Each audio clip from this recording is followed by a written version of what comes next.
Wherever you go, whatever you do, throw a little at it. Omax, Vest and Briefs. ஓராண்டுக்கு தங்கம் வாங்குவதை தவிர்க்க வேண்டும் என பிரதமர் மோடி தெரிவித்திருந்த நிலையில் தங்க இறக்குமதியை குறைக்கும் வகையில் குறைந்த கேரட் நகைகளை அதிக கவனம் செலுத்தி நகை விற்பனையை அதிகரிக்க வியூகங்களை மாற்றி வருவதாக தெரிவிக்கிறார்கள் தங்க நகை விற்பனையாளர்கள். இதுகுறித்து கோவையில் நகை தொழிலதிபர் சீனிவாசனுடன் நமது செய்தியாளர் நடத்திய கலந்துரையாடலை தற்போது பார்க்கலாம். உலக பொருளாதார அரசியல் சூழ்நிலையை கருத்தில் கொண்டு தங்கம் வாங்குவதை ஓராண்டுக்கு தள்ளி வைக்க வேண்டும் என பாரத பிரதமர் நரேந்திர மோடி அவர்கள் கோரிக்கை விடுத்திருக்கிறார்கள். இந்த சூழ்நிலையில் நகை தொழிலை பொறுத்தளவுக்கு அதில் எந்த வகையான வியூகங்களை தற்சமயம் அந்த தொழில் புரிபவர்கள் மேற்கொண்டு வருகிறார்கள் என்பது குறித்து நம்மிடையே பேசுவதற்காக எமரால்ட் ஜுவல்லர்ஸினுடைய சேர்பர்சன் சீனிவாசன் சார் இருக்கிறார். அவரிடம் கேட்கலாம். சார் வணக்கம்.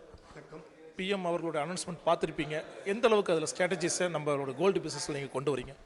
சார் ஃபஸ்ட்டு வந்து இப்போது 22 கேரட்டில் நகைகள் விற்றுட்ருக்கு. அந்த நகைகளே வந்துட்டு 9 கேரட், 14 கேரட், 18 கேரட் அப்படின்ட்டாச்சுன்னா கண்ட்ரியுடைய தேவை வந்து 1/3 வந்து கம்மியாயிரும். இது வந்து ஒரு ஃபஸ்ட்டு முயற்சி. ரெண்டாவது, இப்போது கவர்மெண்ட்டில் வந்துட்டு வாங்க வேண்டாம், நிதி பற்றாக்குறை இருக்குது அப்படின்னு சொன்னால் இது ஒவ்வொரு இந்தியனுடைய பொறுப்பும் கூட.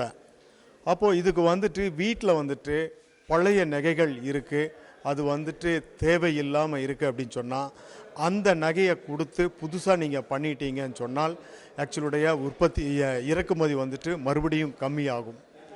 மூணாவது வந்து இந்த இண்டஸ்ட்ரி வந்துட்டு ரொம்ப பெரிய இண்டஸ்ட்ரி. கிட்டத்தட்ட டைரெக்டாக இன்டைரக்டாக வந்துட்டு 1 கோடி பேர் இருக்காங்க. அவங்க வாழ்வாதாரம் இதை நம்பித்தான் இருக்குது. இந்த மாதிரி சூழ்நிலையில் வந்துட்டு நம்ம வந்துட்டு இப்போது வெறும் இன்வெஸ்ட்மெண்ட் கோல்டு வாங்குகிறோம், ஒரு காயின் வாங்குகிறோம், இல்லை தங்கமாக வாங்குகிறோன்னா அதனால் யாருக்குமே எந்த பலனும் இல்லை. அதை வந்துட்டு அது பண்ணாமல் அதுக்கு பதிலாக வந்துட்டு நகையாக வாங்கினால் நிறைய பேருக்கு வந்து வேலை கிடைக்கும். ஸோ இந்த மாதிரி எல்லாம் நம்ம கரெக்டிவ் ஆக்ஷன் எடுத்து இந்தியாவுடைய இறக்குமதியை கம்மி பண்ணுறதுக்கு ஜொல்வண்ணும் உறுதுணையாக இருக்கும், ஜொல்வண்ணும் சப்போர்ட்டாக இருக்கும் அப்படின்ட்டு வந்துட்டு இந்த நேரத்தில் சொல்ல விரும்புகிறேன். தங்கத்தினுடைய விலை வந்து இப்போது ரொம்ப அதிகமாகிட்டே வருது நாளுக்கு நாள். அப்படி இருக்கும்போது வெள்ளி நகைகளுடைய அந்த ஆர்வம் பொதுமக்கள் மத்தியில் கொஞ்சமாக தலை தூக்க ஆரம்பிச்சிருக்கு. தங்கத்துக்கு மாற்றாக வெள்ளி வரக்கூடிய வாய்ப்பு இருக்கா சார்?